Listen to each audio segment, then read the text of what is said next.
Hello and welcome to episode 64 of Sensational She-Geek live from Yancey Street. Today's episode is coming out a little bit late on Thursday because of several reasons, one of which was the Thor Love and Thunder official trailer. I guess the last one we saw was a teaser. So that being said, this week's episode we're going to have a lot to cover with news. I have a few updates and things to talk about and reminders before we start the news specifically. But we will be talking about, we have a coming soon section that covers a fair amount of DC stuff. Really a little bit across the board, actually. We have trailers, which are going to include the She-Hulk trailer, Love and Thunder, Umbrella Academy Season 3, and just a brief bit on the Baymax Big Hero 6 spinoff, because it's fun. A little section on rumors, because those are always a thing that's coming out. And then for comics, we're going to talk news as the DC Swimsuit editions, which will be coming out in August 2022 of this year. And then we will talk comic book picks, which this week I am super behind on reading comics, so it's a little bit lax on the picks. I apologize. The pull list after that, again, I apologize. Things are already out for the week of this comics that I'll be discussing on the pull list. But if you're curious what I was planning to pick up or read, you can still listen to the pull list section. We also have Young Justice Season 4, Episode 23. The finale is out today on HBO Max. I will be talking about that on the next episode. This episode was the penultimate episode titled Ego and Superego. We did decide to do a section on Strange New Worlds, the new Star Trek show that really prefaces the original series in a certain sense. Really enjoying it, so to heck with it. We're going to start segments on that. And this week we'll be talking about Episode 3, Ghosts of Illyria. Again, Episode 4 will be out on Paramount Plus today. Special things at the end of this episode include Marvel's comics for August 22, the comic book solicitations. Things coming out in August of this year. I have categories that include points of interest. New this month, Judgment Day, which is the new Avengers, X-Men, Eternals crossover, which is going to include some Spider-Man and Fantastic Four crossovers as well. Other X-books, Spider-Man, and then just general things that are continuing. The DC Comics August 2022 solicitations we will actually be discussing next week, coming out on this coming Monday, the 30th. And that I do plan to have out on time. Finally, we'll wrap up this episode with the San Diego Comic-Con 2022 exclusive collectibles list. There's some really fun stuff that they have already released online for San Diego Comic-Con, and a good amount of them are still available. So you can go check out all the links that I have below to see those after we talk about what they all are. Before we begin, let's cover some somewhat need-to-know information, or information you might want to know. The Yancey Street Discord for listeners of the podcast is available. I put a fresh invite link, because they only last, I believe, 7 days, at the bottom of each episode. So if you're listening to an older episode, you can go back into the newest one and pick up the link there. That is a place for discussion of course, all things geek-related, as well as general stuff. You don't have to go in there and talk about geek stuff, kind of other fun community categories and whatnot. If you'd like to find me online, you can find me most easily on social media on Instagram. My username is Anna with the Comics. For podcast updates, the easiest place to find those are on Twitter. Username is Savage She-Geek there, because Sensational was too many letters, and yes, it is a reference to She-Hulk. My website is currently sensationalshegeek.weebly.com. I'm trying to, I'm looking into getting that to be its own domain, so you don't have to have the Weebly in there. Regardless, I've been picking up the site a whole lot, fixing it up, so it's still relevant in addition to the podcast, so make sure you check that out to see what other information and fun stuff might be on there that I don't necessarily discuss specifically in the podcast. This includes a beginner's guide to both comics and manga, covering any information that you might need to take your first steps into the world of comics, including some of my own recommendations and some popular recommendations that I have heard are quite good as well. I also have reading orders of various leading ladies with Clea, Madeline Pryor, and Magic as 3 really relevant characters and Marvel specifically at the moment. And anything pre-2021 that you might want to see if I have discussed on the blog or the podcast you're gonna find that on the blog, because that is all. I started the podcast February 2021, so anything you want to see before that will be written reviews, written poll lists, and pick lists, things like that. You can also find my pod notes for reading the podcast. It's just what I call the podcast notes, and those are there instead of where you can read the podcast instead of listening to it. And of course, for anyone who is hearing impaired, if they would like to follow along with the podcast as well. Finally, you can find links to anywhere that you can listen to this podcast, which is most podcast hosting apps. I'm pretty sure if all of the big ones, all of the ones people really use are listed. If you have one that I am not listed on, let me know and I will get on that. I also have the podcast on YouTube where I post the episodes in a playlist, if that's easier for you to listen from YouTube. I also post action figure review videos there. The username is, of course, Sensational She-Geek.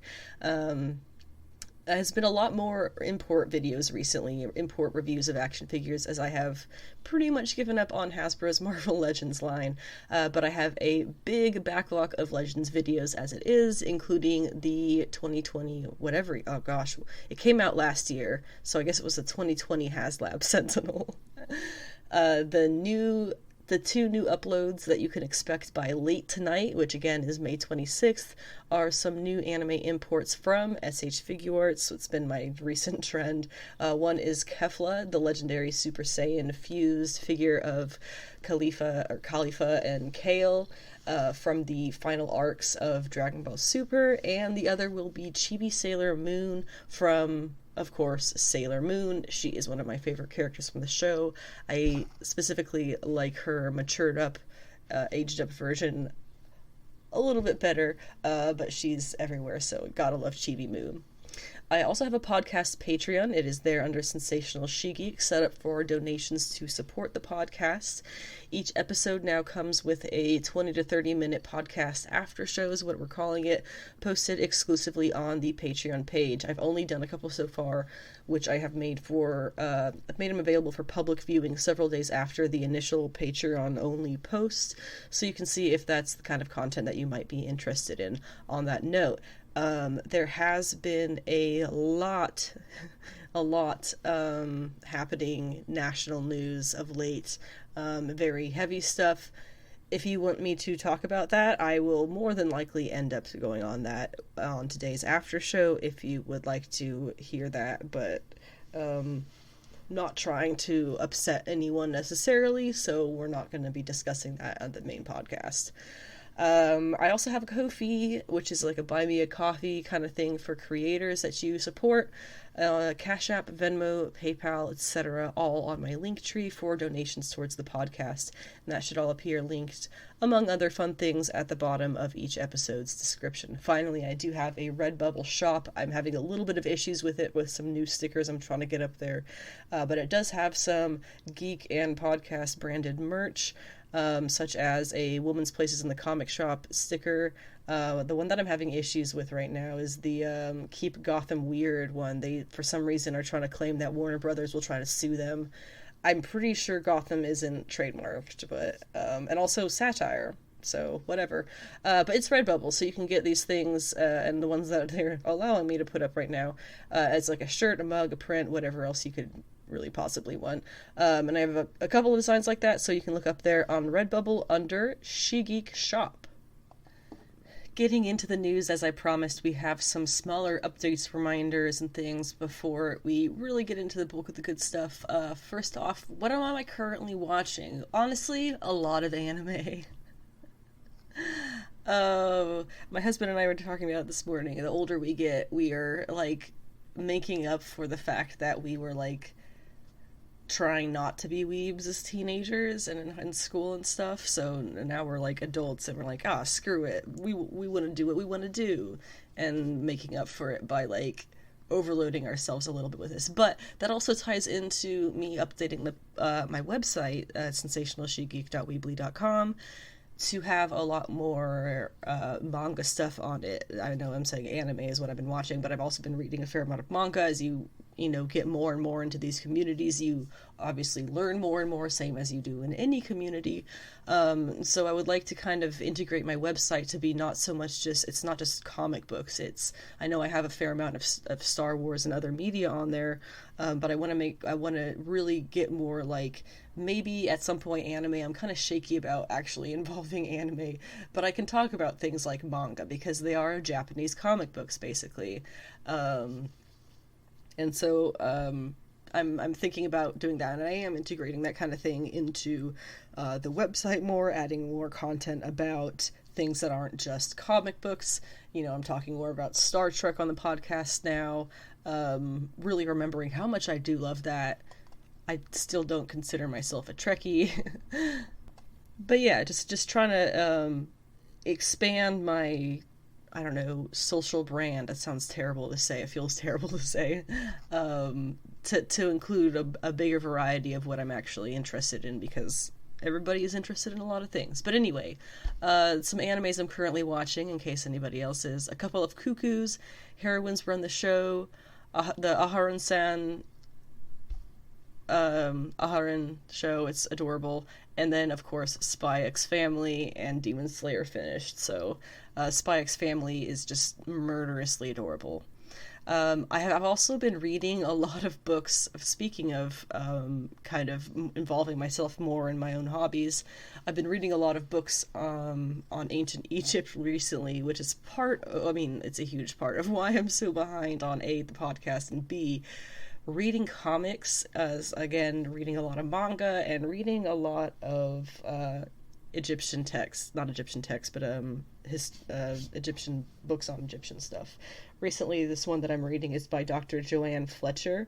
Joanne or Joan? I think it's maybe Joan. But it's The Search for Nefertiti, and it is, I have like destroyed highlighters in this book because I have been like enthralled by it. It's ridiculous. And then I ended up seeing on TikTok this video about ancient Egyptian perfumes, which is related to what Fletcher does, because her study started off with ancient wigs, and that's how she got involved in the whole Nefertiti story. And she explains the entire Amarna history. Oh my gosh, I could go on. Maybe ancient Egypt is something I might end up writing a bit about and putting on my site as well. I should have been an Egyptologist. Holy shit. But that's a big part of why I'm behind. Clearly, I'm getting behind in just the podcast opening by talking about it as well. I'm trying to get more people to join the Discord.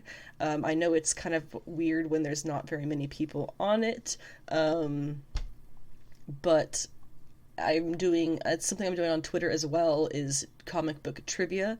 So far it's been comic book trivia. Maybe I'll expand it into other geeky things, other nerd things. But nobody has answered any questions correctly so far.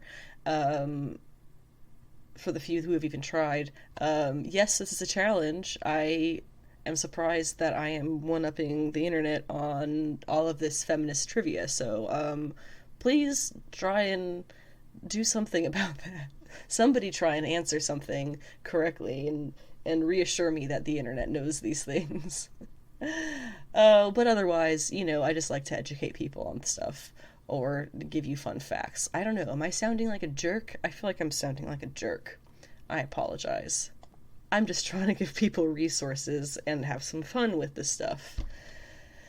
Star Wars Celebration starts today, and it goes through Sunday. There will no doubt be a good amount of news coming out through that, so be prepared for a coverage on it on the next episode, episode 65. On that same note, Obi-Wan Kenobi on Disney Plus does start on Friday, or are they just calling it Kenobi? Regardless, it does start Friday, tomorrow, the 27th, with 2 episodes, and then we'll be continuing on Wednesdays after that, 1 episode per week. Additionally, as of yesterday, the 25th, we are 2 weeks away from Ms. Marvel, which is coming out on Wednesday, the 8th, on Disney Plus, and for 3 or 4 weeks, we will be doubling up. It'll be Obi-Wan Kenobi and Ms. Marvel the same day. I really think they could have done something about that, but whatever, it's how it's happening. Getting into the coming soon segment of the news, we're going to be covering topics of Wonder Twins, Blue Beetle, Plastic Woman, Daredevil, She-Ra on Amazon, Velma on HBO Max, and Gotham Knights on CW. Starting off there with Wonder Twins. Now, you can probably guess what this was. It's been all over the news. Wonder Twins has been canceled. It was going to be an HBO project, I believe.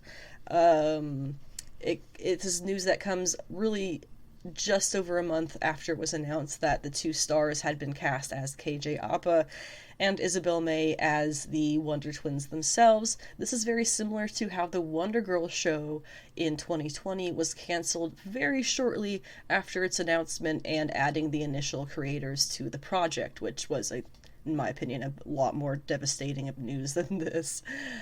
From Variety, which is the article that I got this news from, it says, the news also arrives, in the wake of the Warner Brothers Discovery merger and Discovery boss David Zaslav's pledge to cut approximately $3 billion in costs at the newly merged company.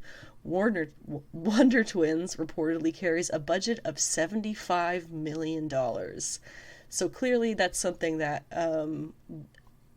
presumably Zaslav believed was not an appropriate expenditure, and they cut it, which is a really strange thing that they cut that before or after adding the stars to it.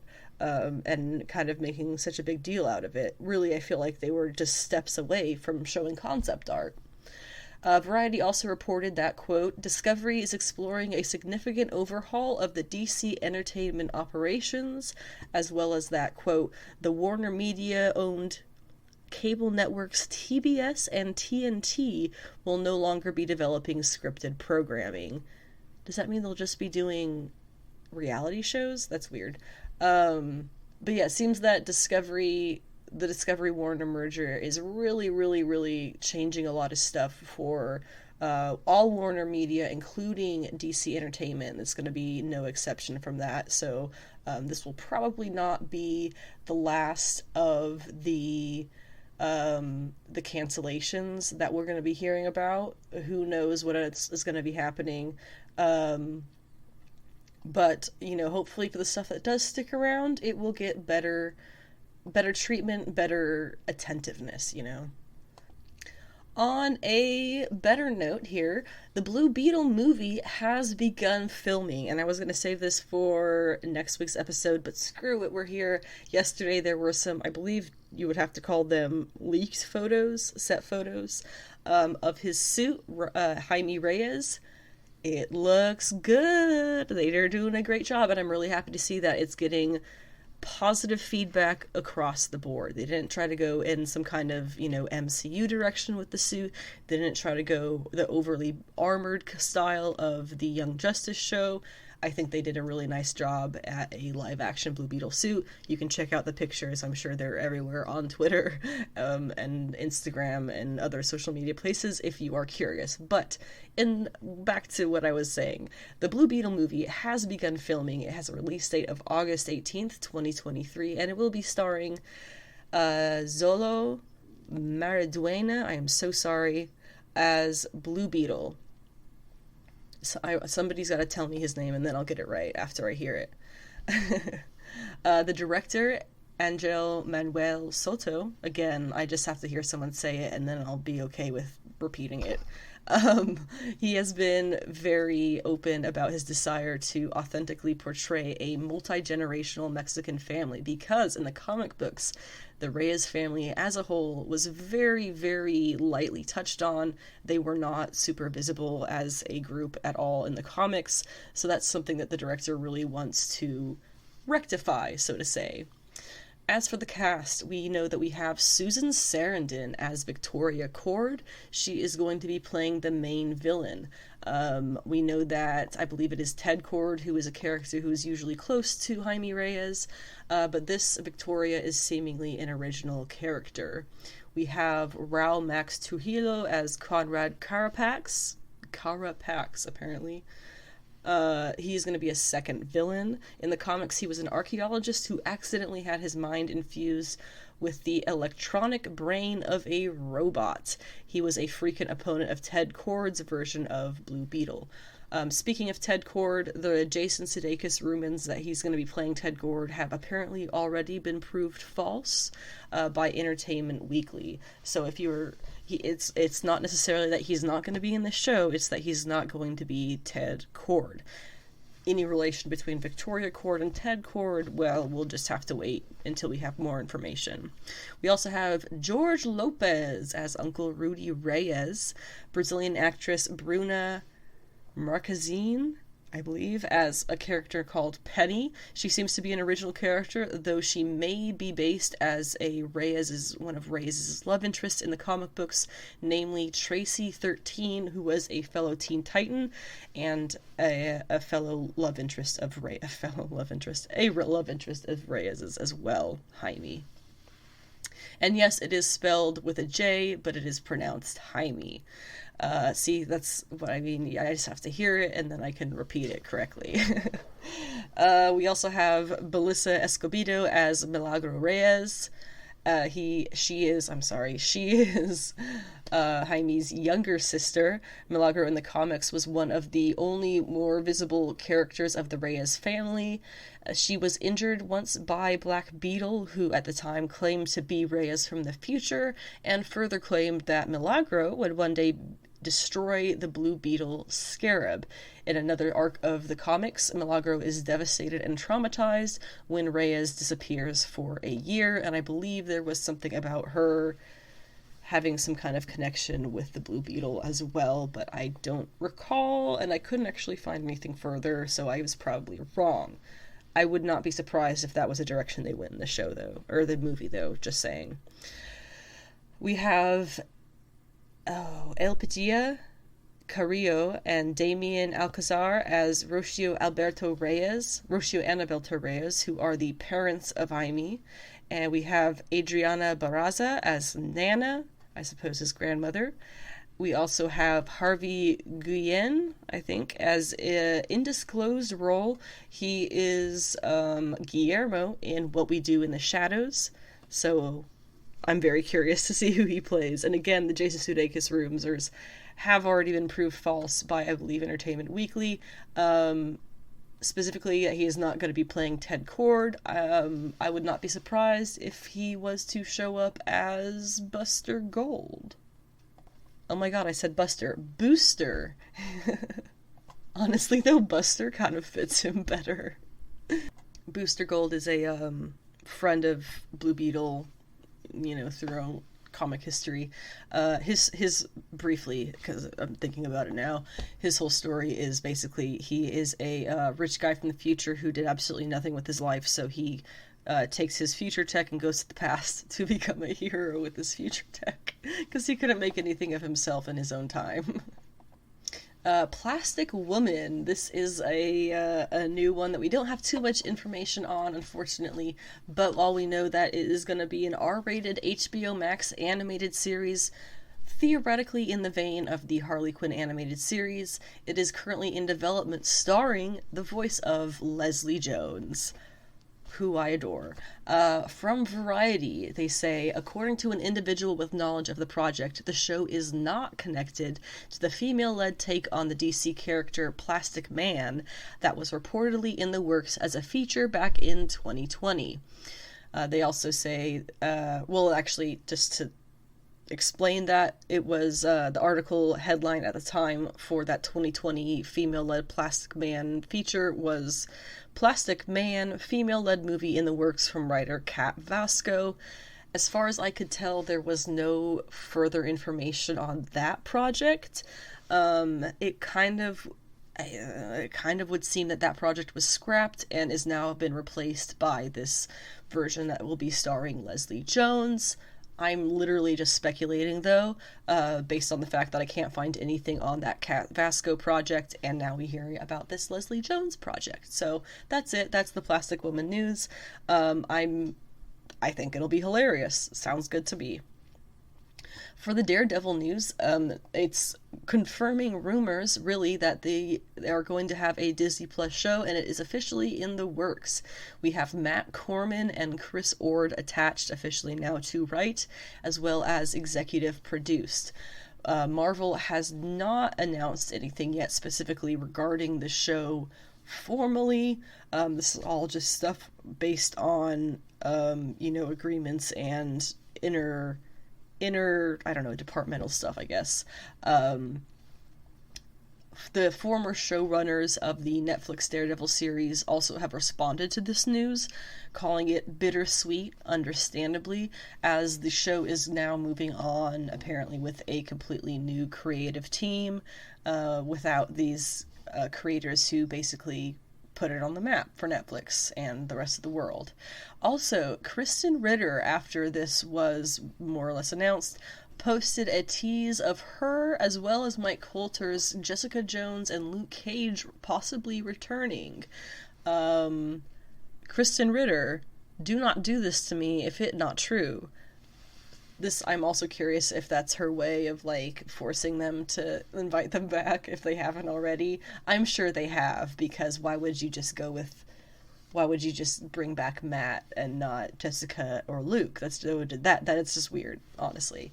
But would you bring back Danny Rand? I think they would have to give him, some major contractual stuff about, you gotta take acting classes, you gotta do the fighting right, you gotta do this, man. You gotta be an actor. But yeah, Daredevil show's coming. Disney Plus. That's about all we know about it, besides the writers and executive producers. As for the She-Ra Amazon news, we know that we have a director now. It will be Nicole Castle, who was the director of several episodes of HBO Max's Watchmen show, which was brilliant, if I do say so. Can I say that about something I wasn't in part of, if I do say so?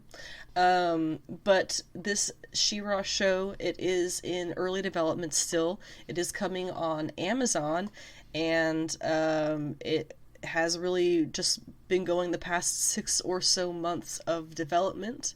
DreamWorks Animation are serving as executive producers after recently having produced the Netflix animated She-Ra Princess of Power series.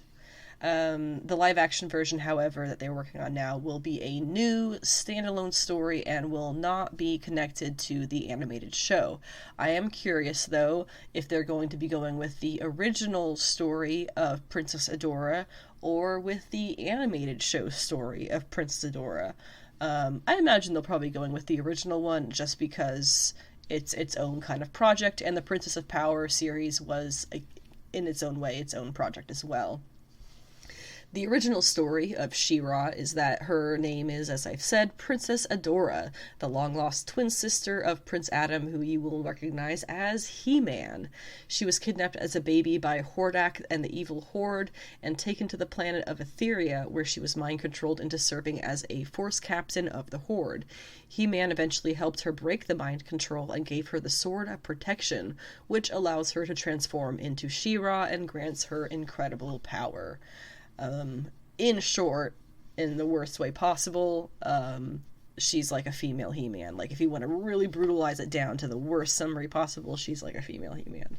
It's really a terrible summary, but briefly, that's how you can remember it, I guess. Velma on HBO Max. Very briefly, Mindy Kaling previewed the series at the HBO Upfront this past week. It is an adult-aimed, strictly comedy, including semi-nudity and gore. People seem to be mad about that, but I'm not really sure why, to be honest, because it is specifically not a kid's show. It's not a continuation of Scooby-Doo, necessarily, because there's no reason to really think that. It's just Velma. I don't know. It's made for you. Enjoy it. I don't get why you're mad about it.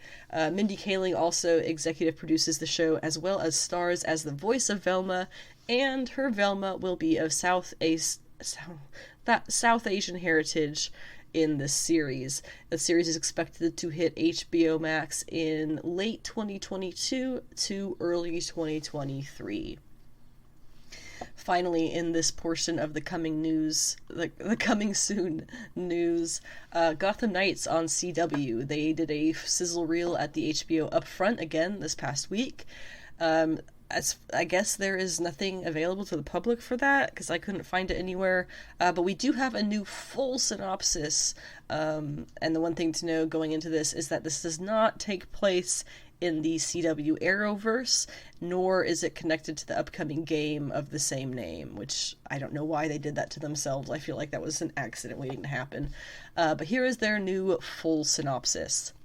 Batman is dead, and a powder keg has ignited Gotham City without the Dark Knight to protect it. In the wake of Bruce Wayne's murder, his adopted son, Turner Hayes, Oscar Morgan, is framed for killing the Caped Crusader, along with the children of some of Batman's enemies, Dwayla, Olivia Rose Keegan, an unpredictable fighter and skilled thief who was born in Arkham Asylum and abandoned by her father, Harper Row, Fallon Smythe, a streetwise and acerbic engineer who can fix anything, and her brother Colin Rowe, Tyler DeChiara, a clever transgender teen who is tired of being polite and agreeable.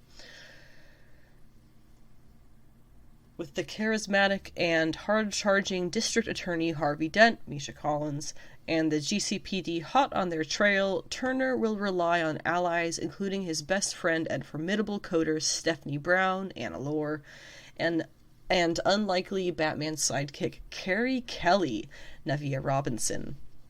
But our knights will soon learn there is a larger, more nefarious force at work within Gotham City. This team of mismatched fugitives must band together to become its next generation of saviors, known as the Gotham Knights. Additional information includes Berlanti Productions, Warner Brothers Television, written by Chad Fiviash, James Stotro, and Natalie Abrams. They're also showrunners and executive producing besides Greg Berlanti and Sarah Shitter. Blah, blah, blah. Additional information available elsewhere if you really need it that badly.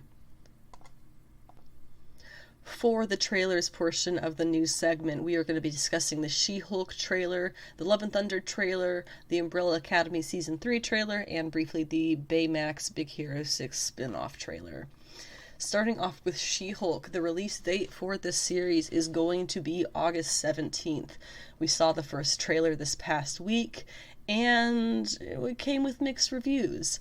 A lot of drama on the internet. Some people questioning whether it looked good, and some people really telling them, no, you have no right to be questioning it.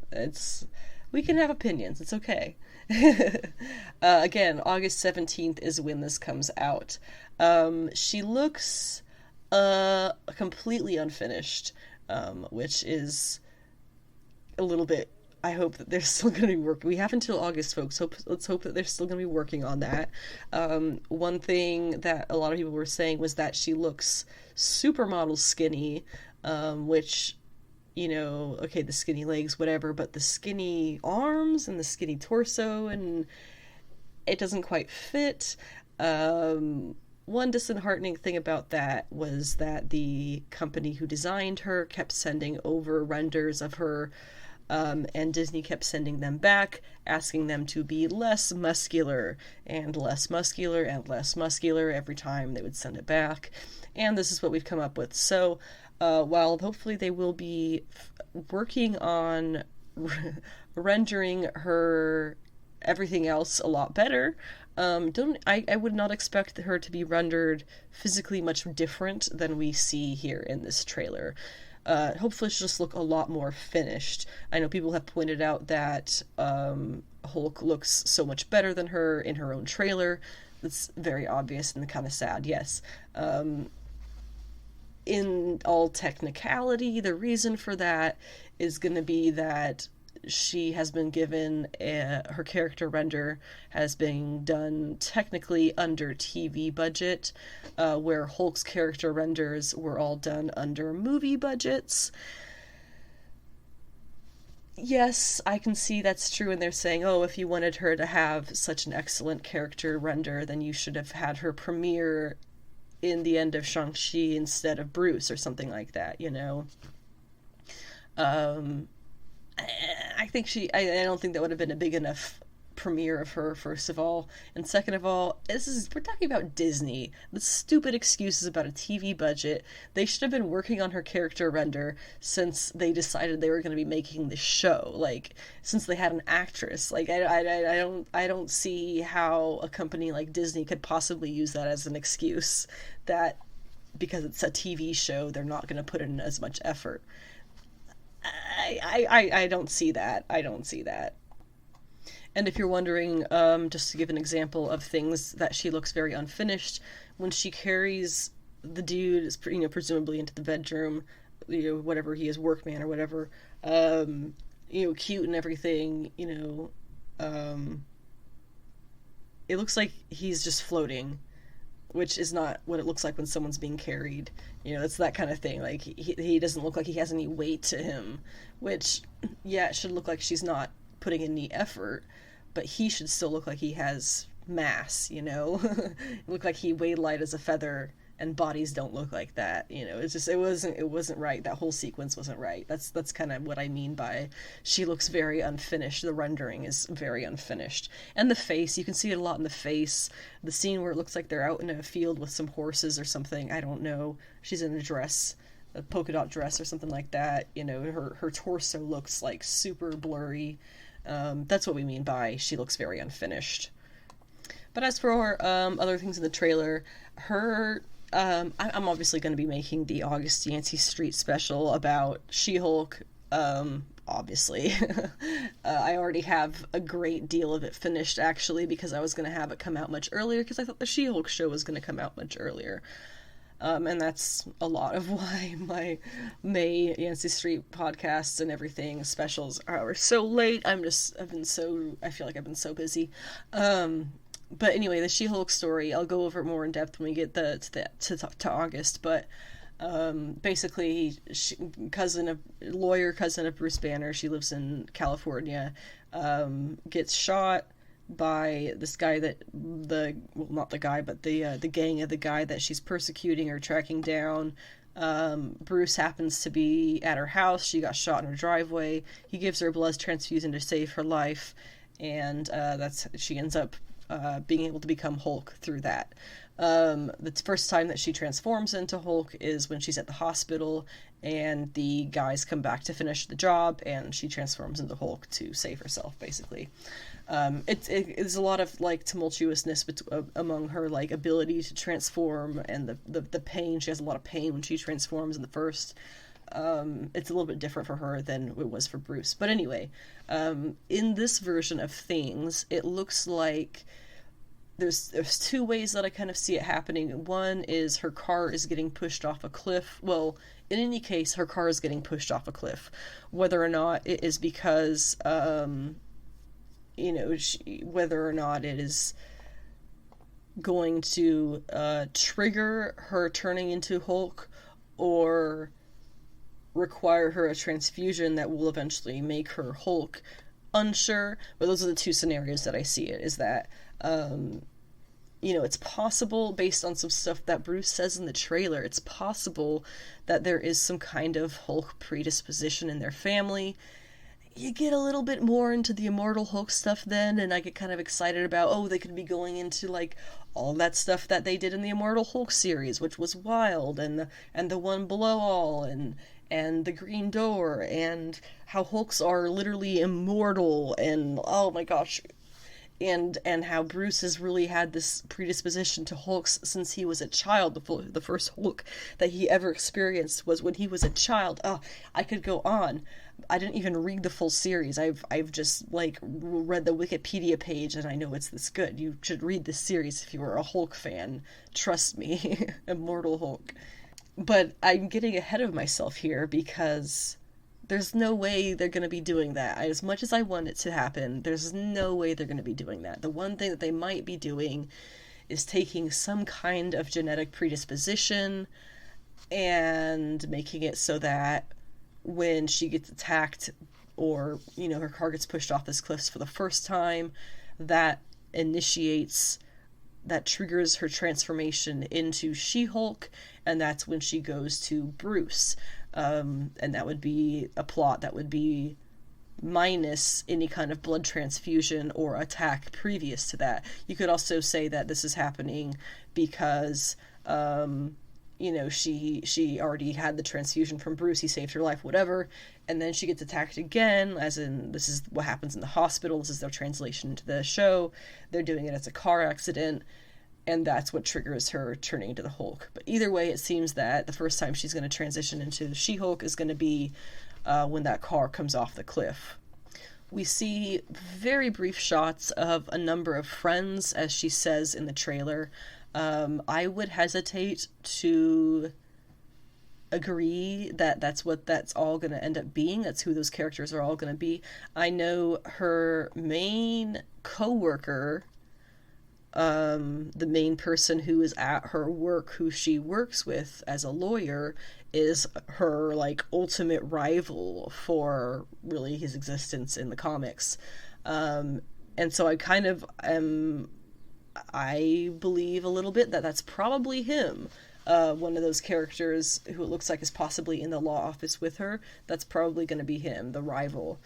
We see a female character who I believe is the actress who said that all we know about her character is that she is She-Hulk's or Jen's best friend, and she has been by her side her whole life. Part of me wants to say that's Patsy Walker. Based on briefly seeing that tiny clip of the actress in the trailer, I highly doubt that. The best friend who you meet in Savage She-Hulk #1 does actually die in that, I believe, in issue 1 or possibly issue 2 as well, so unlikely that she's that character. But Jen does have a number of female roommates and whatnot throughout the history of her comics that could also be.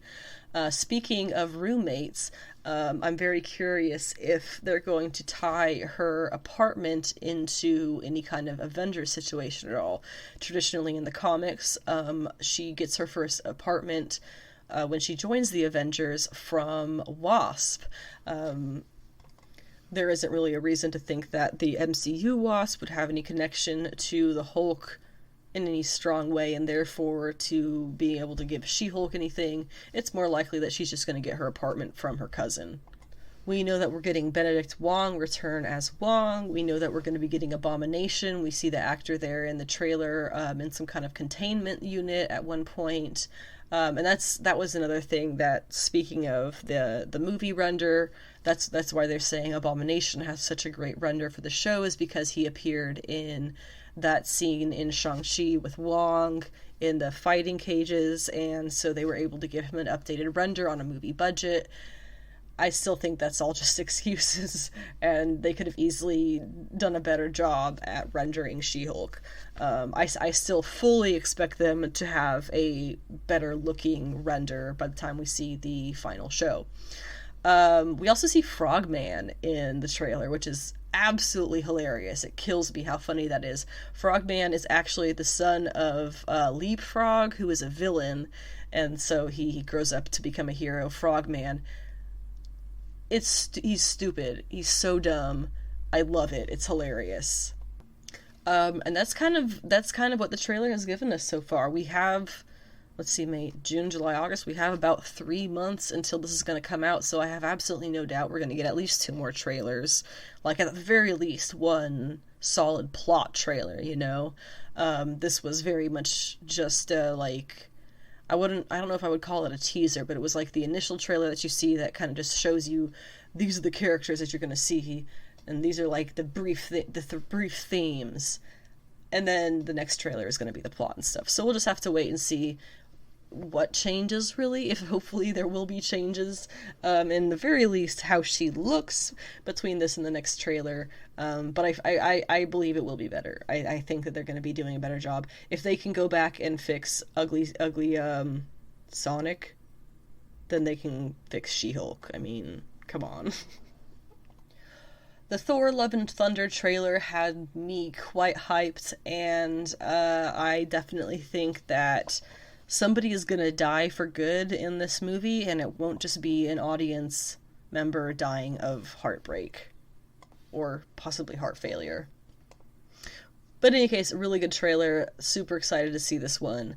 It was released Monday night, which is why the initial reason of why this podcast episode was delayed. First thing, I'm just going to kind of go through some points of this trailer, what I kind of noticed, stuff like that. First thing, the Masterson outfit Thor is obviously going to be, or Odin's son is obviously going to be himself. There's not going to be any kind of Masterson Thor, I don't think, going on, but he does have the Masterson Thor outfit and the mask. Everybody was kind of like, are they going to do the stupid mask? And they're doing the stupid mask. It does look pretty ridiculous. It was made, his whole blue and gold new Thor outfit was designed by Weta Workshop, who are a New Zealand-based company that are were kind of put on the map, to my knowledge at least, by the Lord of the Rings project, which they did like all the orcs and the costumes and just absolutely blew that out of the water, and the miniatures, and Weta, I love Weta. I follow them on all their social media, which is how I know that they were involved with this. So that Weta Workshop designed his Masterson outfit. I think it looks absolutely stupendous. The mask is stupid as hell, which is what it looks like in the comics, so it's perfect. I kind of love that they didn't try to like fix it. They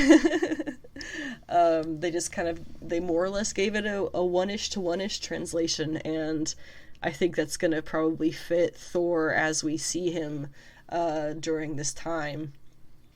There's also, in the same scene that he's wearing the Masterson outfit, there is clearly no question of who Jane is, who the mighty Thor is when he first sees her.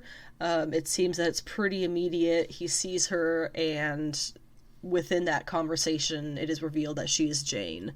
So there's not going to be any kind of big mystery behind that, which honestly is probably the right way to do it with the amount of stuff we're probably going to be seeing in this movie as it is. One thing I want to question a little bit is the way they set up the clips. It kind of looks like the bit with the Guardians leaving is actually going to happen after Jane shows up. So I maybe wonder if that fight that we see him in the Masterson outfit when Jane arrives, I wonder if the Guardians are still around, involved in that kerfuffle as well. I don't know, we'll have to all wait and see. But he does look pretty raggedy when he's saying goodbye to them, versus his Masterson outfit. He looks pretty sharp, so it could just be clever editing and sound editing, which is honestly way more likely. It appears that when they do go to Mount Olympus, the gods in general accept Jane as the true Thor, and they are going to assume that Odin's son is an imposter. That would be why you see Gladiator there. Shoot, what's his name? Russell Crowe you see as Zeus. And he's basically accusing Odin's son of being... And in case you're wondering, Odin's son is just the term that's used to specify which Thor you're talking about. Is Odin's son Thor, not Jane Foster, the mighty Thor. But anyway, because it doesn't look like they're really making him unworthy Thor in this. They're just making him another... He's just hammerless Thor, I guess. But clearly some jokes about naked Chris Hemsworth, and you can clearly see in those shots that he as an Odin son, has Loki's helmet tattooed on his back, which is pretty funny. And I wonder if they're gonna like make any comment about that or just kind of have it there. You can see around Zeus you have 2 male gods and 4 female gods. Presumably these are other gods of the Greek pantheon. However, based on the shot of a kind of stern Valkyrie and Jane that was released or leaked possibly a couple weeks ago, that had what appeared to be Bast in it, we will likely be having other gods of different pantheons at Olympus as well. King Valkyrie obviously looks good. She looks good. She looks killer. It's good. Yeah. I do question though. So in this, we obviously get, while Thor is being stripped on accident, you have Jane Foster Thor and King Valkyrie in their pretty little cloaks in the stands, watching and eating the grapes, right? And then they think back to that shot that was leaked or whatever, with that may or may not have had Bast in it. They looked very upset and very like they were about to pounce. And then we also have in the trailer them pouncing. I'm kind of wondering what is the timeline of all of that, because when they look super stern in that footage, in that shot, the one image, the grapes are there. It's between them. So do they show up? Do they sit and get like really upset and then they kind of loosen up after a fight, or do they show up and think everything's okay and kind of like take it all as a joke until things get serious and then have to fight? Honestly, it's probably the second one. That kind of feels like it's more accurate to the way things might go. In that fight, though, noteworthy, Jane, I think everybody on the internet has pointed it out, Jane throws the shards of Mjolnir and sends them out as weapons themselves, and then brings them back and reforms them. It's pretty sick. It's pretty awesome. I'm really excited to see what kind of cool new fight stuff, it sounds so cheesy to say, but what kind of cool new fight like moves and stuff they have for her and King Valkyrie, who have clearly developed far beyond the last time that we saw them. Gore the God Butcher is finally fully revealed here with Christian Bale. He just looks like a pale Christian Bale, really. It does definitely look like he looks more humanoid and normal when we first encounter him, and many years down the line we're going to see him again, somewhat scarred up. Maybe it'll be thousands of years. I believe in the comics his thing went on for years and years and years like that. But Gore's whole thing from the comics is that he's the God Butcher. His whole thing is that he wants to kill all the gods, if that wasn't obvious by his name. So you can pretty much assume, based on this movie, or this trailer, I guess, we're probably gonna see Zeus get slaughtered, if I had to guess. Probably a good number of the gods at Olympus, whoever they might be, in addition to the Greek gods. I think that's probably, whatever disagreement they might end up having with Olympus, that will probably be what makes them all on the same page, if they can get to that point before it's too late, is that Gore is going to show up and do his stuff. People were theorizing that as he kind of goes through his slaughter, Gore is going to be developing more of the comic book look of kind of the tentacly head. No, Christian Bale wanted his face to be very clear in this, so it's while they are doing a little bit of a warping of him, his face, just a little bit, it's more of just scarring. So I guess you could say they're right in the fact that he is changing through the time as he goes through his, vengeance or whatever, but it's not going to be anything too extreme. He's just getting scarred the hell up because of probably all these battles with gods. I definitely think somebody is going to die, final and last scene we ever see them in. Potentially Odin's son, potentially Jane, and potentially King Valkyrie. Really potentially anybody in this movie, if I'm being honest. I don't think anybody's really off the table aside from the Guardians, who obviously have much more important stuff to do in other movies, so if they're dying, it's not going to be in this movie. But somebody is definitely dying in this, especially if that somewhat black and white sequence is going to be somewhat black and white in the movie as well as it was in the trailer. Somebody is going to be dying. I really hope it's not King Valkyrie. Jane I could see dying. Odinson I can see dying. King Valkyrie can see dying, but I will be pissed. The last point that I wanted to bring up, a lot of people have talked about the shot of Jane when she's doing her lightning rod thing as the mighty Thor. There are clear statues of Uatu, being the Watcher, the Living Tribunal being the three-headed thing you can kind of see there, Lady Death, who is the skeleton thing, and then there are two others that I can't quite tell who they are. One of them was being speculated. Hang on, let me pull that up. There are theories that it is going to be Eon, who was the cosmic entity that created the quantum bands for Captain Marvel. I don't see it, honestly, looking at it. I don't know, I guess it could be. It kind of looks like Hercules to me. And then the fifth one looks like some kind of female figure.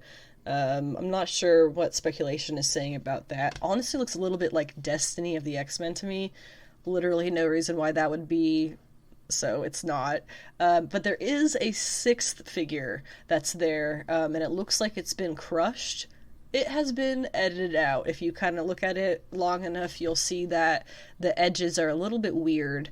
I definitely think that is going to be something like some fun reveal, like, I don't think it would be Loki. Let me think. Kang would be an obvious one, obviously.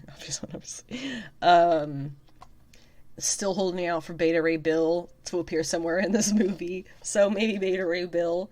But yeah, that's definitely going to end up being a real full statue there in the movie. It was definitely edited out of the trailer.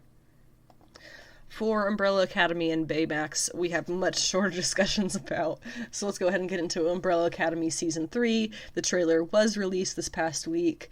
To remind everyone where we left off, the Umbrella Academy, as they are, the siblings, arrived in a parallel timeline when they came back from the past, or forward from the past, and now in this timeline they have arrived in, Hargreaves is alive, their quote-unquote adopted father, and he is leading an academy that is apparently much more successful than they ever were, the Sparrow Academy, and they are made up of other super children who were born all on the same day as the Umbrella students were.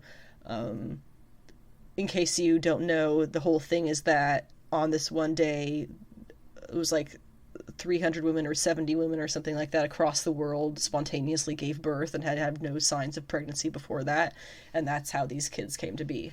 And Hargreaves tracked them down and created the Umbrella Academy, but it was only these, 11 or whatever, it wasn't all 70 or whatever it was. So this is where we get into the story a little bit of the other kids who were born that day. So, basically what they kind of run it down to, the plot of this, they caused a paradox and reality is going to be Kegelblitz, which I gotta find out what that means in German, if it means anything.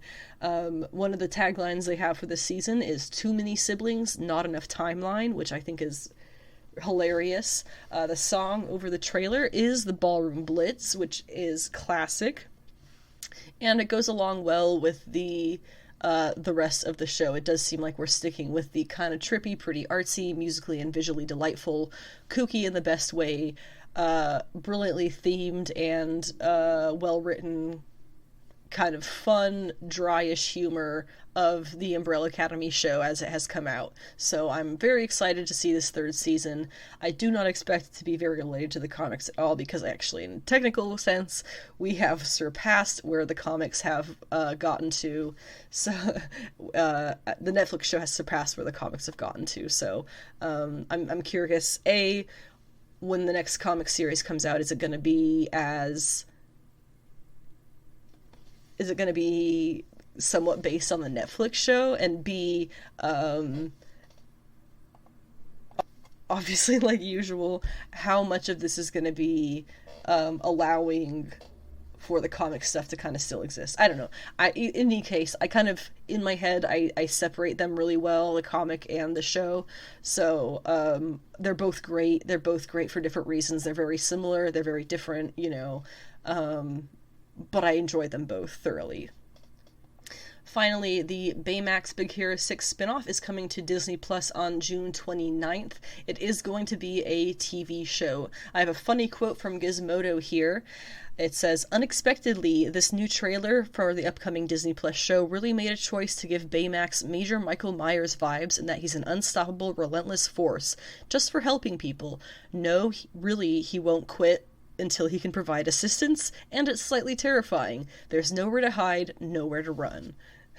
I think that's hilarious, and it feels like it will be very much in the vein of Monsters at Work, which you bet your butt I watched, and I will be watching this too. We have Scott Adsit as Baymax, Ryan Potter returning as Hero, and Maya Rudolph as Aunt Cass. It does lean a lot more into the cutesy, I guess you would call health adventures, as opposed to the mech squad action of the movie, but it does still have wild action music over very basic stuff happening, which I think is going to lend itself a lot to dry humor, which I always love. We have a quote from series creator Don Hall to wrap it up here. "In each of our 6 episodes, Baymax just wants to help someone, and a lot of times they don't want to be helped. He sets out to fix physical issue that he's identified, and in the process gets to a deeper, more emotional place, and can be almost transformative in that role." Again, Baymax premieres on June 29th. Moving on to the rumors segment of things in the news. These are 3 rumors that are pretty small-ish, and they're all MCU related, so we'll kind of go over them together. The first being Captain Carter, not unexpectedly, the opposite of that. Unsurprisingly, it is rumored that there is a live-action Captain Carter project in development. She was really, really well accepted, even through everything in Multiverse of Madness, and people obviously really loved her in the Agent Carter show, and so it's possible that they are going to be giving her some kind of Agent Carter continuation. This is all rumors, but it would be a whole lot of fun to see. Additionally, we had rumors that Quake, Daisy Johnson, may be returning. The character was played by Chloe Bennett in Agents of S.H.I.E.L.D.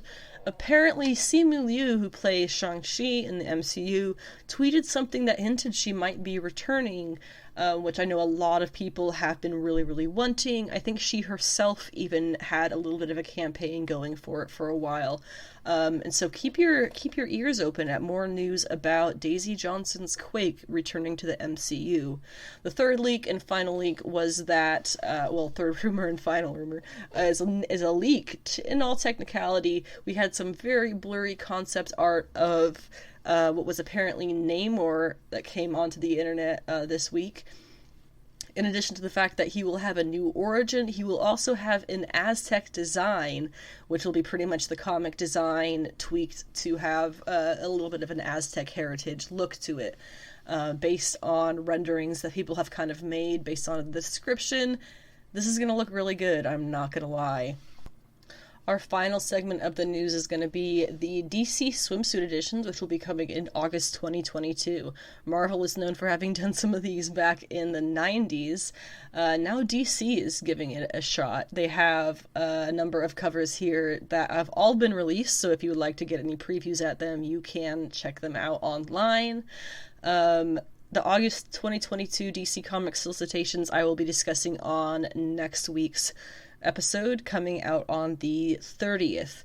For the comics that will be featuring the swimsuit edition covers, we have Action Comics 1046 by Artgerm, Batman 126 by Mikhail Janin, Batman Superman World's Finest number 6 by Rafa Sandoval, Black Adam number 3 by Emanuela Lupacchino, Catwoman number 46 by Jeff Decal, Deathstroke Incorporated number 12 by David Lapham, Harley Quinn number 21 by Megan Huang, Nightwing number 95 by Nicola Scott, which I'm sorry looks so bad.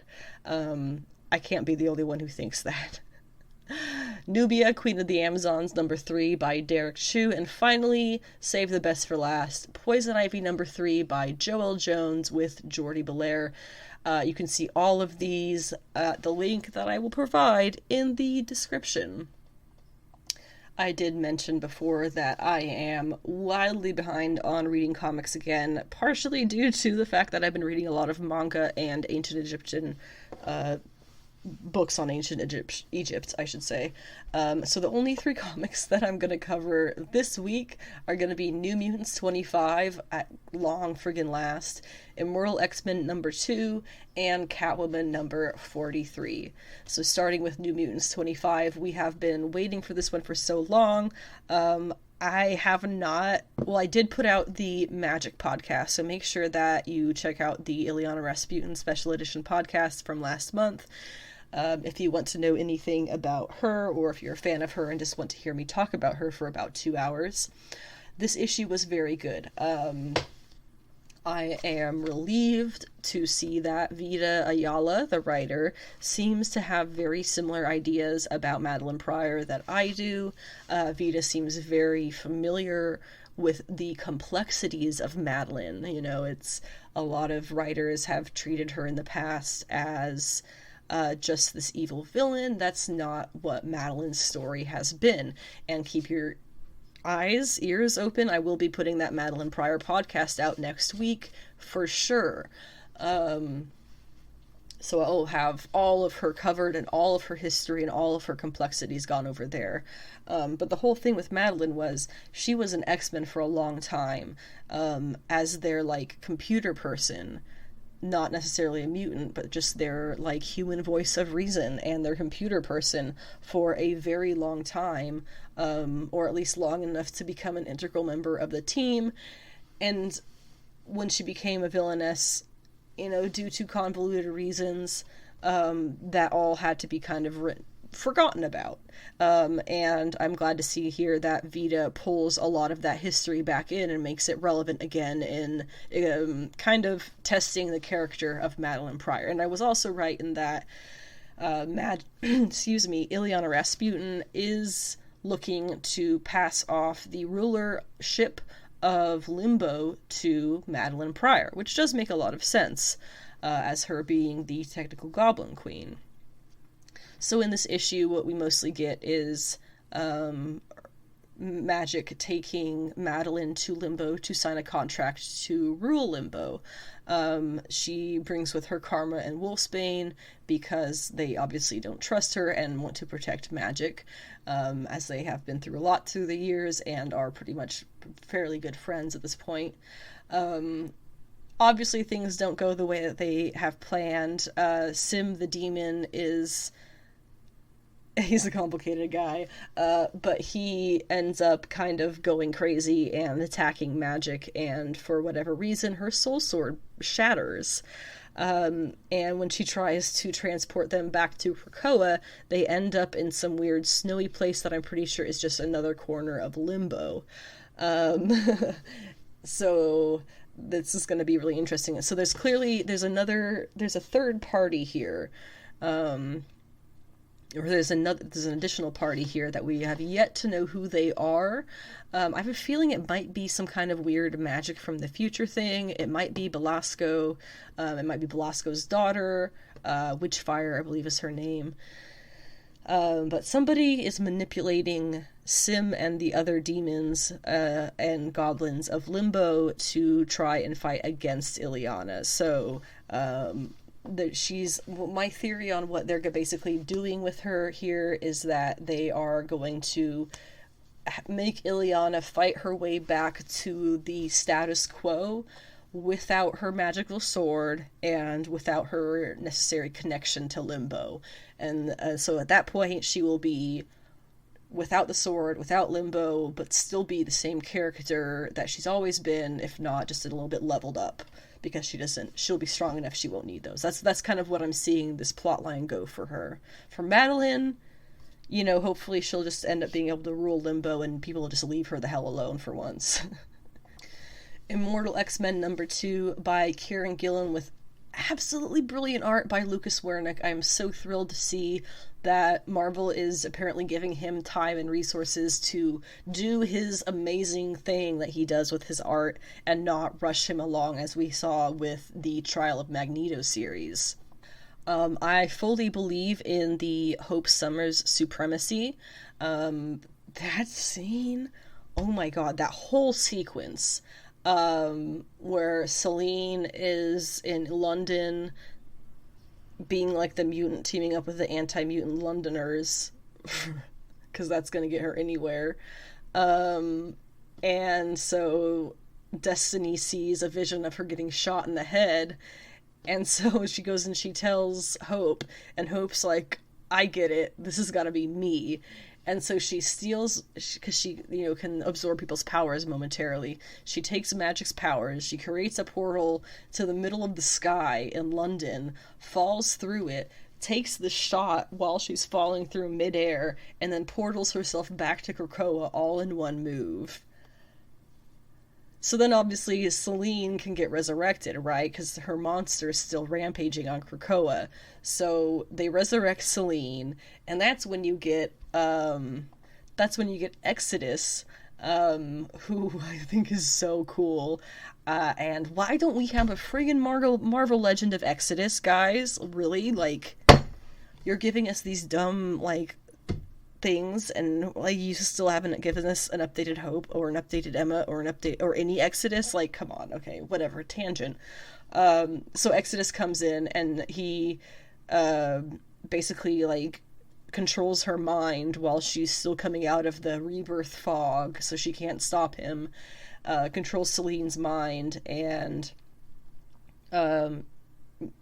controls her to stop the creature from rampaging on Krakoa, and then snaps her neck, like literally twists her head around backwards once it's done, because they don't need her anymore, and Hope just walks away with her rifle like, I did that. Oh my god.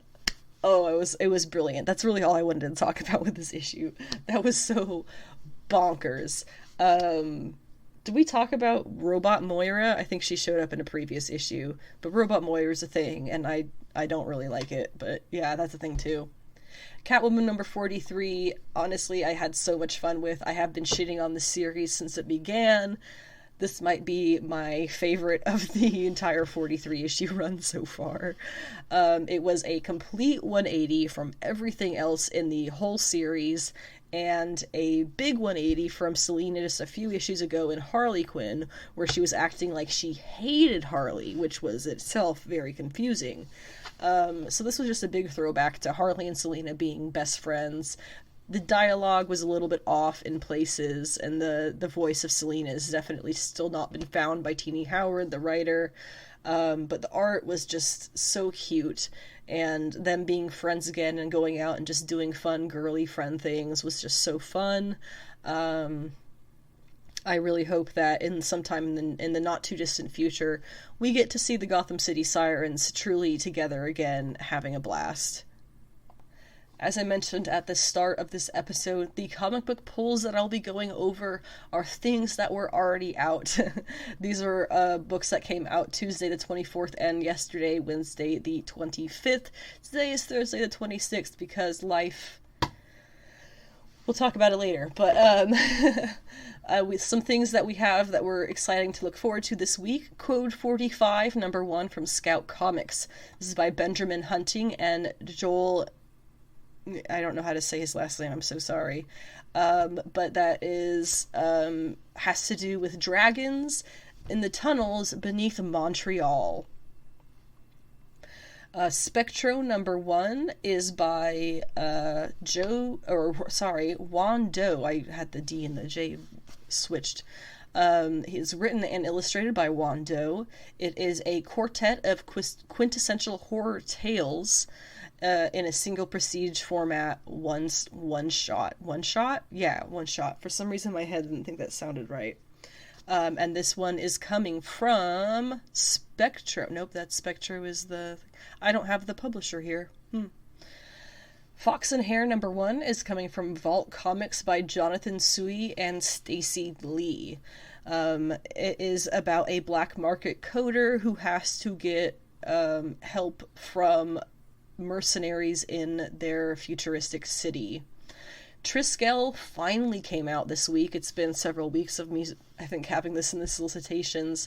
It's a one-shot about basically Celtic myths and legends by Felipe Pan and Mona Ramos.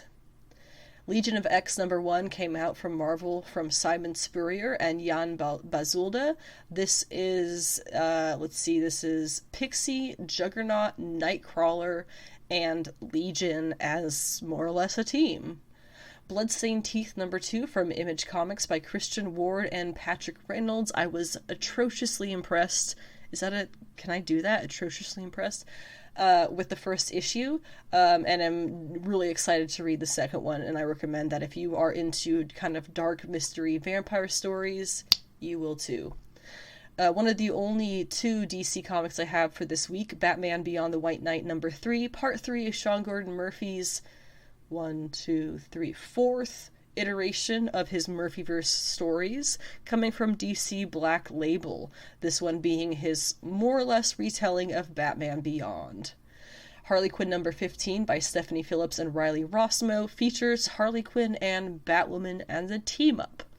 Monstrous #40 from Image Comics by Marjorie Liu and Sana Takeda has one short line for the solicit.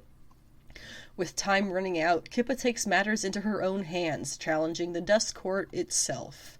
Finally, Saga #59 by Brian K. Vaughan and Fiona Staples from Image Comics.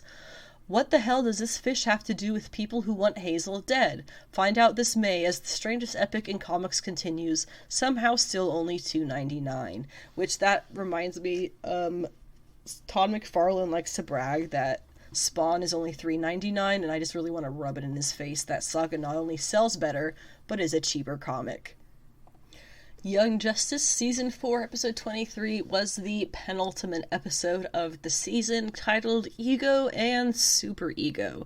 The final episode is out actually today on HBO Max, which we will discuss on Episode 65. We can really tell this season is about to come to an end because we're hitting on so much stuff so quickly in this episode. I have broken down the episode by locations. I hope it makes sense the way that I have this all broken out. So we start off in Markovia, where a gang in a truck with blunt weapons chase down a young metahuman boy, saying that true Markovians don't put up with metas, quote, infecting their homeland, against what the current rule might publicly claim. Geoforce of the Markovian Infinitors hero team stops the gang. You get somebody who yells Mother of Goat, and one of the thugs escapes. I do think it's funny that they're all speaking English to other Markovians in Markovia. They only seem to find the other team member when they make chase through the forest, but the audience can see that from behind it's actually the thug, who is a meta himself in disguise. It would seem that he is actually one of the Infinitors, who is also a thug, ? Later, the Infinitors take the boy, Lizard Johnny, he calls himself, to the palace. The leader of the Infinitors is King Brion, of course. Finally, some Markovians come in and speak actual Markovian language in Markovia. Imagine that. Lizard Johnny is taken away, actively being brainwashed with propaganda that the king did what he had to do to protect the country when he killed his own father. This may be true and legit, I'm not really sure, but the way that the guy is talking to the kid is very odd and very much like he's trying to get away with something. Meanwhile, the officials speak with the king in their home tongue about the new meta policies he's enacted. He mentions that their missions may look like they're trying to take away kids from the Justice League Metahuman Youth Program, and that the same guy comes back with his weird worming propaganda, convincing everybody that everything is all good. His name comes out to be Zviad Bazovi. He leaves, and the king realizes that Johnny is gone. At the Markovian Youth Center, Lizard Johnny is watching a video about the government here in Markovia and how they can activate your meta gene for you if it hasn't been done yet. But then you have to join the Infinity Cadets, which it seems is their new way of recruiting people into their homegrown superhuman army. Major propaganda, and as soon as Johnny sees it, he wants to join this hero army. King Brion witnesses this, having tracked down Johnny, and notes that Johnny was previously at the Taos Center, which is the Justice League Superhuman Youth Program Center, where he could have just as easily been a hero trained for their teams.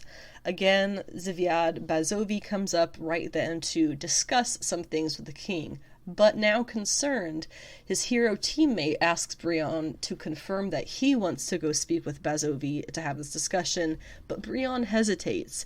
He's clearly made uncomfortable by the man as well. It's possible that he might be under some kind of mental influence, as Bazovi keeps touching him at these times, I noticed.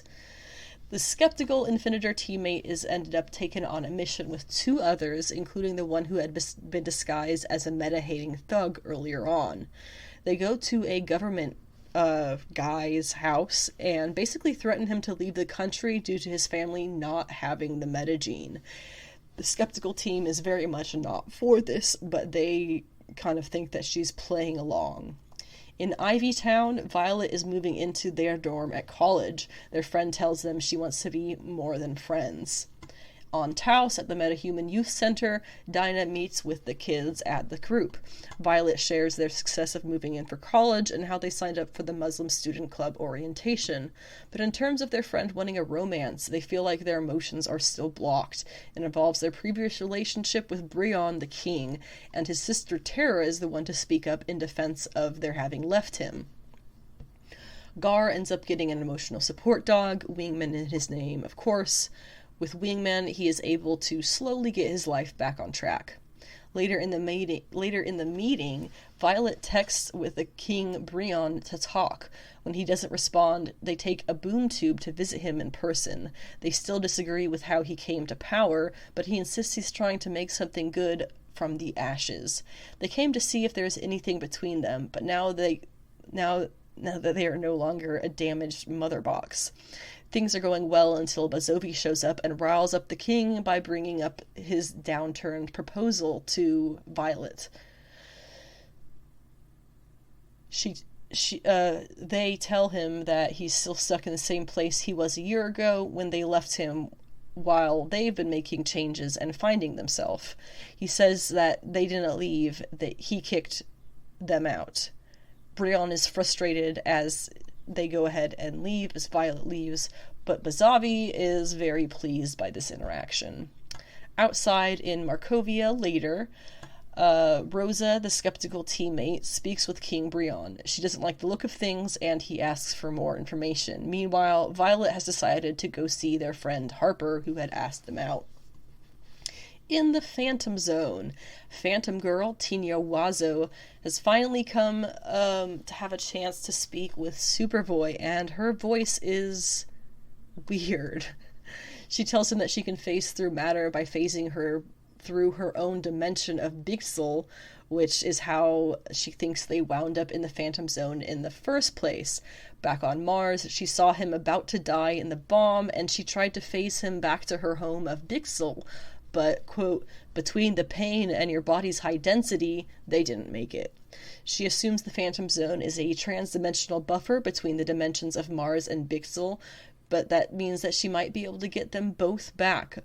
However, when she tries, he's basically been brainwashed by Zod and refuses to go with her. It does occur to me, when are they going to tell Ms. Martian what's going on? Tinia continues to try and convince Connor that Zod is bad, but is interrupted by the man himself and his wife / second-in-command. Of course, Connor immediately rats Tinia out, and when they command him to seize her and bring her before them to kneel, she apologizes and phases out of the Phantom Zone on her own. Arriving back on Mars, her hand is utterly burnt from trying to save Connor from the lava pits. On Metropolis, Zatanna and her team arrive at a junkyard. Artemis / Tigress, I'm not sure what she goes by now, Nightwing, Aqualad / Aquaman, and Rocket are her teammates. She summons Truggawogs and asks them to rebuild the crushed bus for them in exchange for any car on the lot. They do it, and when they get their payment of a car, Zatanna sends them home with it. The McGann question is brought up now, and Nightwing says that they need to wait until the situation is resolved to prevent further damage to her. On the Magic School Bus, yes, really, the team prepares and they head to the Phantom Zone. End of episode. Over the credits, though, Troya and Black Lightning give speeches at the future site of the Hall of Justice. They speak of partnerships between the League and the neighboring United Nations, which honestly just sounds like a problem waiting to happen to me. As promised, we are discussing Star Trek Strange New Worlds episodes, starting with this episode. Starting with their episode 3, titled Ghosts of Illyria. I loved this. It was a nice female-heavy episode, which is another theme that I really love in Star Trek. We'll go over a couple of themes from Star Trek that I really enjoy through this. The plot being, after a certain planet visit, the whole crew starts breaking out in a certain disease that makes them addicted to UV light, basically. It all ends up being because of a glitch in a transport beam, in short. The chief medical officer turned out to be keeping something on the shift buffer in secret. His daughter was diagnosed with cancer and was given 12 weeks, and he could not watch her wither away, so he stored her pattern in the transport buffer until he has the means to help her. Instead of turning him in, Una gives him the alternative way of storing her so that this problem won't happen again. Empathy, a main Trek franchise theme. Love to see it. It is revealed in this episode that Una, who is, of course, number 1, Una is Illyrian, something that she had to actually hide to join Starfleet, as they are not allowed to join its ranks. To dumb it down, Illyrians as a species are genetically engineered humanoids. It is meant to keep them safe against plagues and sickness and everything else, basically, that they could think of. But here, it's actually Una that ends up being the solution to the problem with her advanced genetics.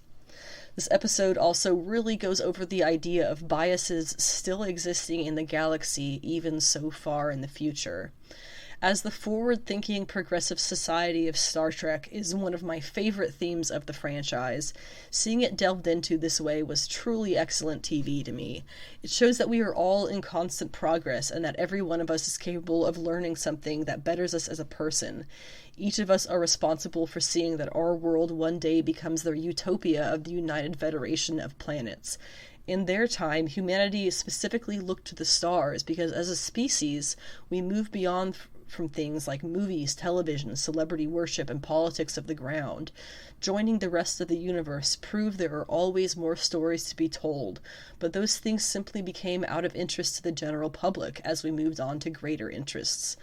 I'm getting a little bit ahead of myself, but the point is, I really like how this episode made a bit of a point to show how improved the United Federation era of thinking is, but even then, we can always learn and always do better, both individually and as a species, and I absolutely love Gene Roddenberry. Be the person that Gene Roddenberry would want you to be. Getting into the comic book solicitations for Marvel Comics in August of 2022. As I said before, we are breaking this up into a couple different categories. We're starting off with points of interest, in my opinion, points of interest, so we'll call that Anna's points of interest. And then we have some things that are new this month, some highlights for Judgment Day, which remember is the Avengers X-Men Eternals event, which I think is just pure bonkers, but we'll see how it goes. Other X books that are not involved in that event, Spider-Man comics, which again, the ones that are not involved, because some are, and then we have just general continuing. So, going back up, scrolling to the top of that list, starting off with my points of interest here, of course, kicking off with one of my classic favorite characters, Captain Marvel. She'll be having issue number 41 coming out in August by Kelly Thompson with art by Alvaro Lopez, covers by Juan Frigeri, and a variant cover by Dave Johnson. The way that they phrased it was very strange. It says Beyond Amazing Spider-Man, variant cover by Dave Johnson. Just a bit odd phrasing, the way they do that for solicitation sometimes. But what it says is, Hell hath no fury like a witch scorned. While Captain Marvel has managed to break free from her magical prison, she hasn't broken free of Enchantress's rage, and thus finds even worse problems waiting for her in New York. It's a problem all too familiar, but with deadly secret at its heart. One that could destroy Carol if she makes the wrong move. And what about L'Oreal versus Binary? We haven't forgotten that. Now, I'm fine with Carol and Enchantress going up against each other. That was something that was set up in one of the last major arcs of the series, when Carol fights Enchantress's apparent future son, and kind of beats him, and then kind of uses her to beat him, and it's this whole mess. So obviously Enchantress is not happy with her. While I'm not too big of a fan of women fighting women, Enchantress is kind of a wild card. Well, what here I am not happy with at all is L'Oreal versus Binary. Because what that means is that Binary is going to end up becoming a villain. Unless this is somehow like a fun, yeah, they're playing dodgeball and they're going to see who wins. I highly doubt that. Not liking, I would rather have L'Oreal versus Binary as like a, you know, Goku and Vegeta, seeing how, you know, hard they can go and how, you know, powerful they really are, you know, that kind of thing. L'Oreal versus Binary. Don't think that's what's happening.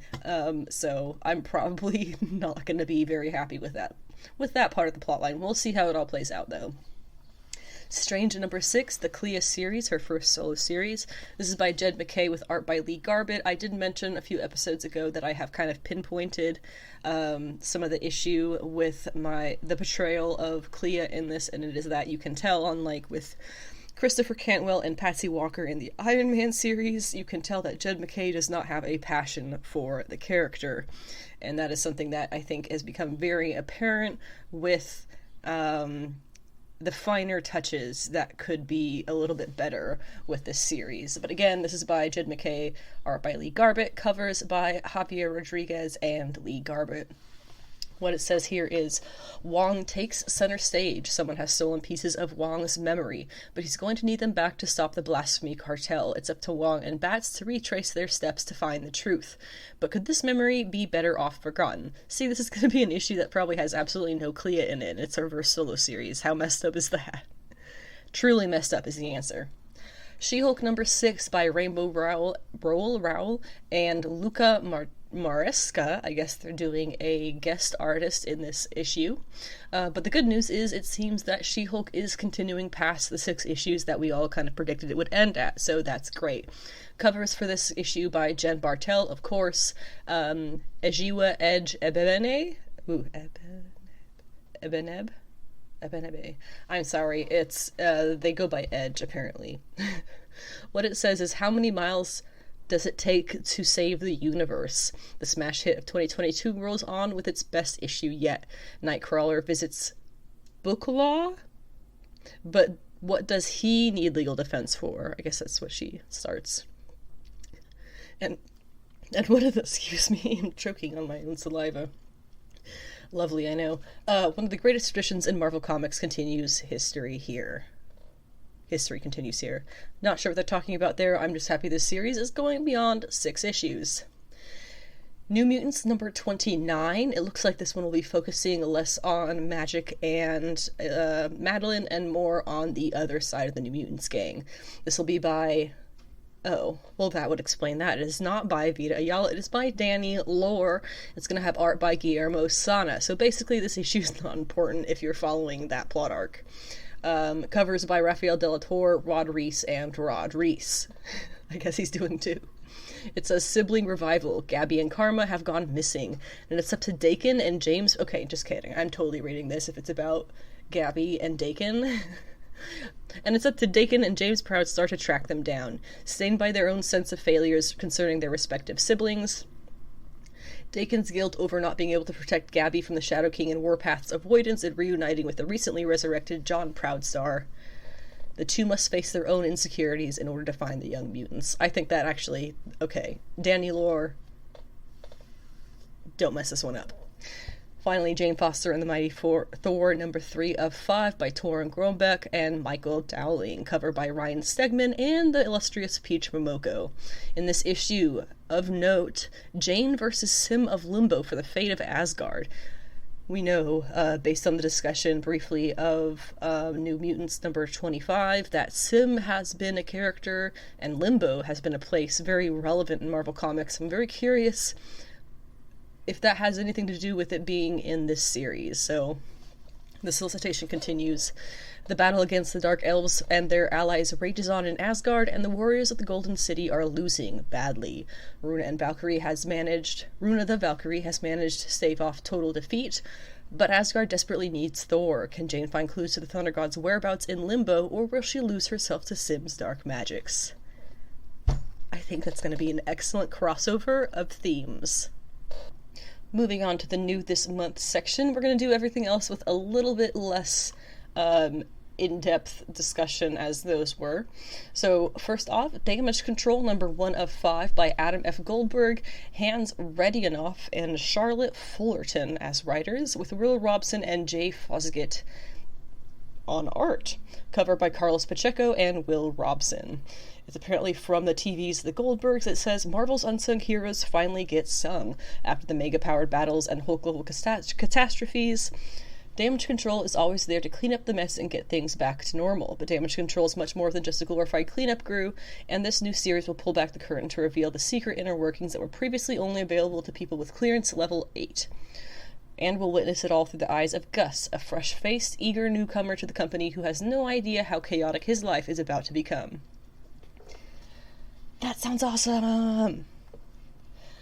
Let's see. Ultraman and the Mystery of Ultra 7, number 1 of 5, by Kyle Higgins, Matt Groom, David Tinto, David Lopez, and Guri Hiro.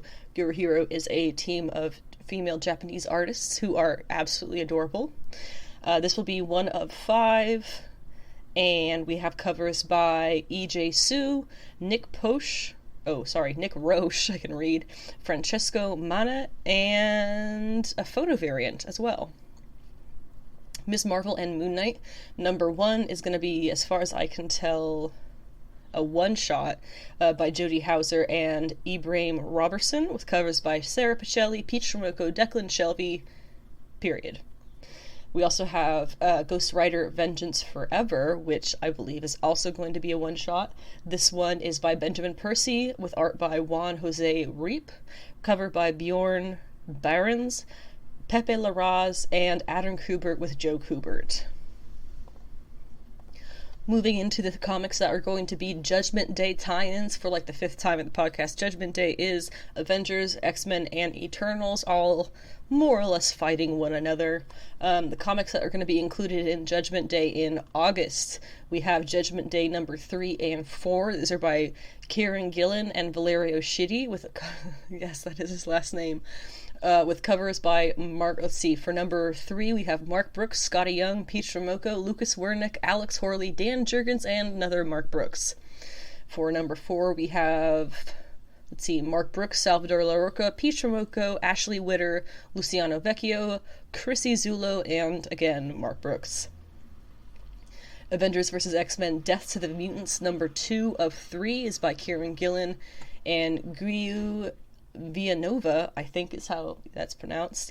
We have a cover by Asad Ribic and Humberto Ramos. Immortal X-Men number 6 is another tie-in by Kieran Gillen. He is just killing it, with art, I guess guest art by Michelle Bandini.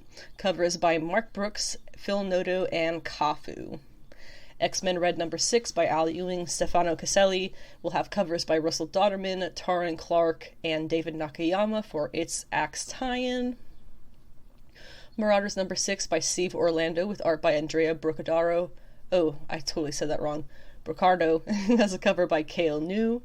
X-Men number 14 by Gary Duggan, Ciafilla has a cover by Martin Coccolo, with a variant by Russell Dodderman and another variant by John Romita Jr. Wolverine 24, Benjamin Percy, Federico Vincentini has covers by Adam Kubert and Tim Levins. X-Force number 31, again Benjamin Percy, with Robert Gale, cover by Joshua Cassara. Amazing Spider-Man number 10 is also going to be an Axe tie-in, go figure. This is by Zeb Wells and Nick Dragotta, with a cover by John Romita Jr. See, I laugh because it kind of seemed that they could put John Romita Jr. on the new Spider-Man series to kind of like convince people that it'll be good, but he's not even making it to issue 10. I just think it's hilarious. Cover by John Romita Jr. and Jorge Fornes. Fantastic Four number 47 is actually by David Pepose, so hopefully we have a new creator, and Slott is just out completely, hopefully. Art by Juan Cabal, covers by Kafu, Russell Dodderman, and John Tyler Christopher. Finally, the last Axe tie-in in August will be Avengers number 60 by Mark Russell and Greg Land, again, shifting the names of the writers. This is a Jason Aaron series. Please tell me that we are getting a new run of Avengers. Art by Greg Land, which is unfortunate. Covers by Javier Garrón and Marcos Martin.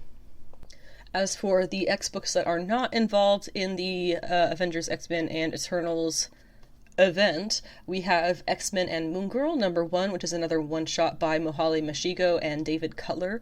Covers by Aletha Martinez, Kari Randolph, Ejiwa Edge Ebenebe, which I already messed up once, so why not again. We also have Exterminators number 2 of 5 by Leah Williams, and look at that, they did not say when issue 1 came out that there was going to be a limited series, and now they've announced it. They had to get people excited enough to get that first issue. Exterminators 2 of 5, Leah Williams with art by Carlos Gomez, covers by Carlos Gomez and Federico Vincentini. Knights of X number 5, Teenie Howard and Bob Quinn, with cover by Yannick Paquette, who is fabulous. And finally, for the X books in August, Legion of X number 5, C. Spurrier, Jan Bazolda, Bazaldua, and cover by Dyke Ruin. Other Spider-Man comics coming in August includes Amazing Fantasy number 1000. This one we obviously will discuss a tiny little bit.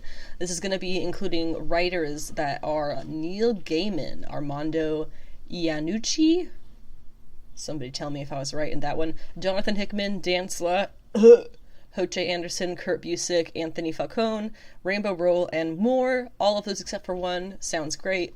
Jim Chung, Oliver Coipel, Michael Cho, Goran Parlov, and more on art. This issue is going to have covers by John Romita Jr., Joe Quesada, J. Scott Campbell, J. Scott Campbell, J. Scott Campbell. I'm not even kidding. It says his name 3 times. He's got 3 different variants. Steve McNiven, Torrin Clark, and Peach Momoko. Oh my gosh. It says the comic that brought you Spider-Man hits issue number 1000. We're going to celebrate in this, our 1000th issue of Amazing Fantasy. An all-star roster. Of course, that was a dumb solicit line. I'm sorry, but it said the same thing twice. An all-star roster of creators are coming together to celebrate Peter Parker and Spider-Man's birthdays. Good for Peter. Edge of the Spider-Verse, number 1 of 5, is unfortunately by Dan Slott, but also Alex Segura and Carla Pacheco, so maybe check it out, maybe not, it's up to you. Art by Mark Bagley and more. We're going to have issues 1 and 2 in August. 1 through 3 in August. Amazing Spider-Man number 9 is not going to be an Axe tie-in. It is going to be a Hellfire Gala tie-in because there's not enough going on already. This is by Zeb Wells, Patrick Gleason, covers by John Romita Jr., Patrick Gleason, and Alex Saviuk. Something like that. Finally, Spider-Punk number 5 of 5 by Cody Ziegler and Justin Mason, and Miles Morales Spider-Man number 41 by Saladin Ahmed and Christopher Allen. Finally, the general continuing section, we have the variants number 3 of 5 by Gail Simone and Phil Noto, covered by Betsy Cola, who I love her art. I checked this one out, it's going to be great. Iron Cat number 3 of 5 by Jed McKay and Perry Perez, variant cover by Emma Lupacino. Daredevil number 3 by Chip Zdarsky with art by Rafael Delatorre and covers by Marco Cicchetto, Alex Maleev, and Paulo Sequeira. Shang-Chi and the Ten Rings number 2 by Jean Luen Yang and Marcus To, covers by Dyke Ruin and, of course, Betsy Cola. I love that she's getting her moment here. Avengers Forever number 9 by Jason Aaron and Aaron Cooter. The Carol Corps will be showing up in this issue, which I think is very potentially interesting. Thunderbolts number 4 of 5 by Jim Zub and Sean Izaakse, covered by Stefano Caselli. Genius Vell Captain Marvel number 3 of 5 by Peter David and Juanon Ramirez, cover by Maria Wolf and Mike McCone. Captain America Symbol of Truth number 4 by Tochi Onyebuchi and R.B. Silva. Captain America Sentinel of Liberty by Colin Kelly and Jackson Lansing, with art by Carmen Carnero, who is a fantastic artist. Carnage number 6 by Ram V and Roge Antonio. I guess that's what he's doing instead of She-Hulk that month. Venom number 11 by Al Ewing and Brian Hitch. Avengers number 59 by Jason Aaron and Javier Garron, so I guess we're not getting a new Avengers writer. Oh, but 60 is Mark Russell, so I might actually be right about that. We'll see. Hulk number 10 by Donny Cates and Ryan Otley. Defenders Beyond number 3 by Al Ewing and Javier Rodriguez. Ant-Man number 3 by Al Ewing and Tom Riley. Savage Avengers number 4 by David Pepose and Carlos Magno, with cover by Lino Francis Yu. Moon Knight number 14 by Jed McKay and Alessandra Cappuccio. Punisher number 5 by Jason Aaron with Jesus Saiz and Paul Azaceta. Ghost Rider number 7 by Benjamin Percy and Corey Smith. Iron Man 23, which has nothing to do with Patsy, by Christopher Cantwell and Angel Unzueta. Black Panther number 9 by John Ridley and Germán Peralta. Thor number 28 by Donny Cates and Salvador La Roca. And finally, Star Wars Obi-Wan Kenobi number 4 of 5 by Christopher Cantwell and Madibek Musabekov. Sorry. There's obviously going to be a lot more comics than these coming out in August from Marvel. Do yourself a favor and check out the rest in case there's anything else that I did not mention that may strike your fancy. Our final segment on this episode is going to be the San Diego Comic-Con 2022 exclusive collectibles. I have 4 different links in the description that you can find for all of these different figures and things. We're going to start, though, at the top of the list that I made myself. Gundam Infinity, Gundam Transmode. This is a really fun, bright pink Gundam by Bandai America. I think it looks really awesome. It is $35. There is an antique-style Avatar statue of Avatar Aang, surrounded by some clouds. It's made to look like an antique, like metal or marble statue of some kind. It's $50, coming from Diamond Select Toys. There is a line of actual VHS boxes that are action figures on the inside, one of which includes Bruce Lee. There's a number of others, and they are $25. There is going to be a Avatar Aang in the spirit realm, he's clear, so he's like Spirit Aang. That is coming from the Loyal Subjects wave. We also have Sokka in his war paint, coming from the Loyal Subjects wave. Arcade, Bebop, and Rocksteady as a pack, coming from, again, the Loyal Subjects wave. And the last one from the Loyal Subjects wave being Casey Jones, and some fun little effects with him.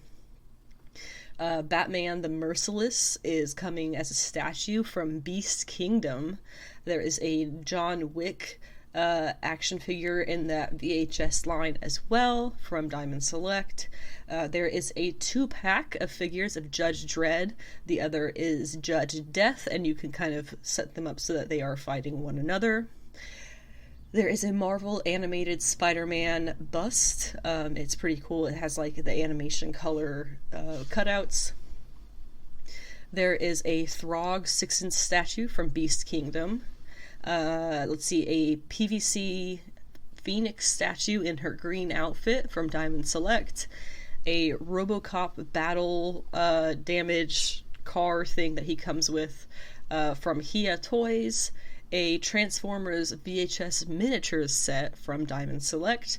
Then we have from Pop, they have the Red Scarab, aka Layla El Foulet from Moon Knight. And then from Star Trek we have a Enterprise teacup prop replica, as well as a hand phaser bottle opener. And the last 2 things, one is from Monty Python, a Black Knight motivational statue, and the last is a pair of Green Hornet enamel pins. Again, all of those links, if you're curious in any of those products, are in the description. And that wraps up today's episode for this week. Again, apologies that it is so late. It kind of had to be. I have been quite busy, really. So I'm really just proud of myself for getting this episode out at all, if we're being honest. Next episode is planned on coming Monday, Memorial Day in the US, the 30th. So be sure to be around for that, because we're going to talk DC Comics solicitations, Star Wars Celebration recap, which I know a lot of that is already coming out today, and there's some really cool stuff, so definitely want to be there on Monday, or at least check out Monday's episode when it's out. We will be talking Obi-Wan Kenobi, episodes 1 and 2, which are going to be out tomorrow on Disney+. We'll be talking comic book picks, comic book polls, the Young Justice finale, which is out today on HBO Max, and Strange New Worlds episode 4, which is out today on Paramount+. Obviously more as well, because there's always more. In any case, thank you for tuning in for whatever amount of the podcast you were able to. I've had my cat in my lap for the majority of this, so I've been pausing to wipe cat hair out of my face like every 5 minutes. It is summer and she is shedding. That being said, also make sure you are staying hydrated while you get sweaty about comics, and other nerd paraphernalia and whatnot. Connect on the Yancey Street Discord. Please answer my trivia questions. Nobody seems to be able to do that. Please, somebody answer one correctly. And we'll see you again on episode 65.